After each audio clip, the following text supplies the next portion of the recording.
Hey, it's me, Nalthazar, and welcome to another episode of Achieving Perfection. This is going to be for the White, Black, Red Chivalrous Tournament node in the Great Tournament.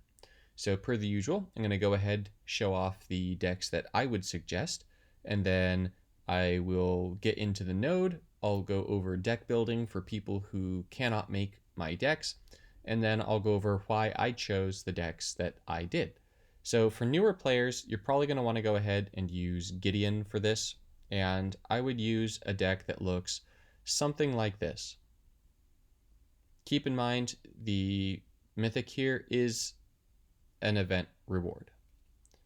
And for players with larger collections, I would go with something like this right here.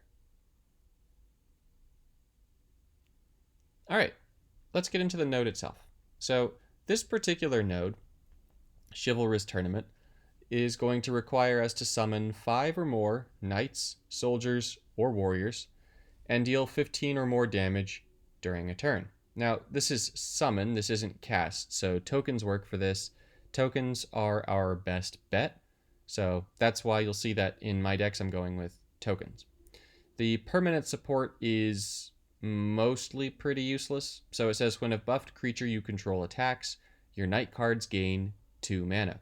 Now, you can go knights for this, and that's fine, but once again, tokens really are the way to go. So what you'll want to do is you're going to first want to go ahead and go to your search function, narrow down to the sets that we have at our disposal, and you're going to honestly just want to go ahead and see what you have for tokens for each of these. So I'm going to, knight token, right? So you're going to want to go ahead, see what is it that you have that produces tokens. Now, this card right here, Conclave Guildmage, is fantastic for this node if you have it, because on the activate 2 white, it's going to create 2 Vigilant Elf Knight tokens. So if you run white gem conversion and the Conclave Guildmage, it's going to help you achieve that particular objective pretty quickly. Now, as you go through your other cards, you'll see that you've also got things like Assure. Assure's flip side Assemble is also going to make the same Vigilant Elf tokens or the Vigilant Elf Knight tokens that the Guildmage is going to make. So you can pair Assure together with that Conclave Guildmage, and that'll put in a lot of work for you. Now, once you get past this section here, you look at what do you have that makes Knight tokens, what do you have that makes Soldier tokens, should be your next check. So check for Soldier tokens. Now, in the current standard at the time of my making this video, Soldier tokens are a lot easier to come by than Knight tokens. So I should have put Soldier token instead of tokens plural, but oh well. So there are a lot of different things that make Soldier tokens. You've got uncommons like Hasda Marshal, and Hasda Marshal is going to be making up to 2 tokens every single turn. So you do need to have 3 or more creatures or reinforcements, but you can go ahead, make a white weenie deck, throw this guy in there, and you should get there pretty quickly. March of the Multitudes is kind of the end-all, be-all best choice here because it makes 12 tokens, and so that immediately completes this army objective for us and gets us really darn close to that striker objective for 15 damage. So I really like it here. Now, other good cards here. Precinct Captain is amazing for this. It's an event reward, and it is a soldier, so it's going to count as one of the 5 for army.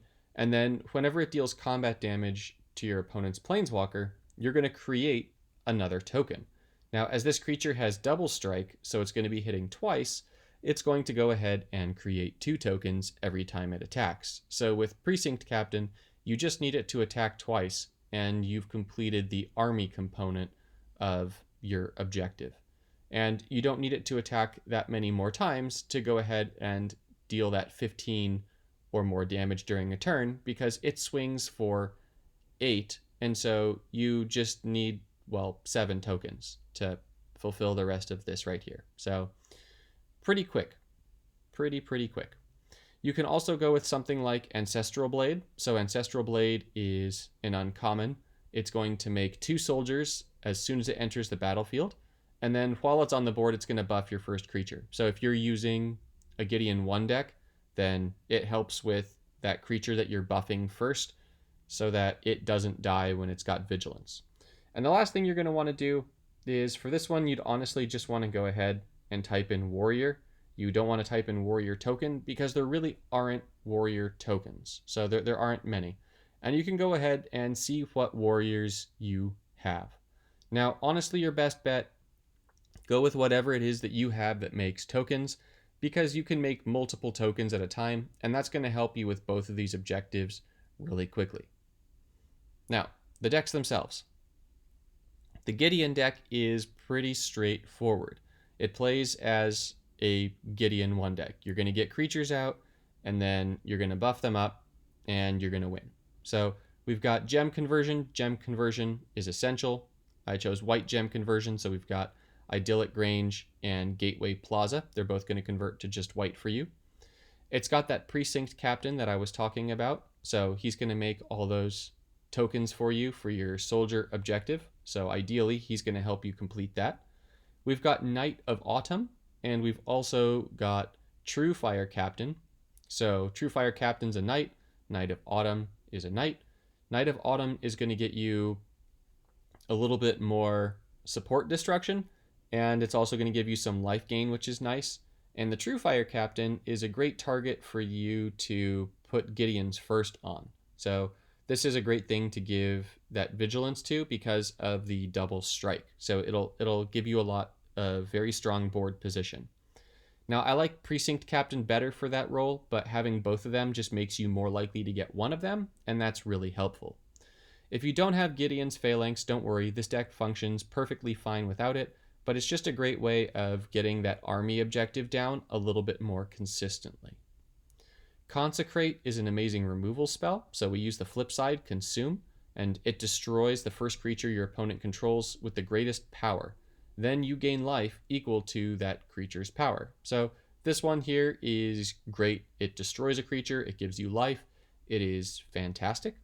Disenchant is just a very cheap way of destroying supports, and Gideon's Triumph is just another way of destroying creatures. So this deck has a lot of versatility to it, and it's definitely a powerful deck for newer players. So if you're in that bronze, silver, even in gold tier, you'll do very well with this deck.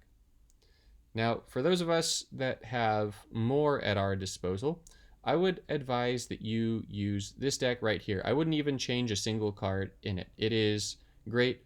I used this deck to get perfect last time. I may have actually swapped out Precinct Captain, but I love having him in here upon further testing. So we've got our simple core of March of the Multitudes and Tristani.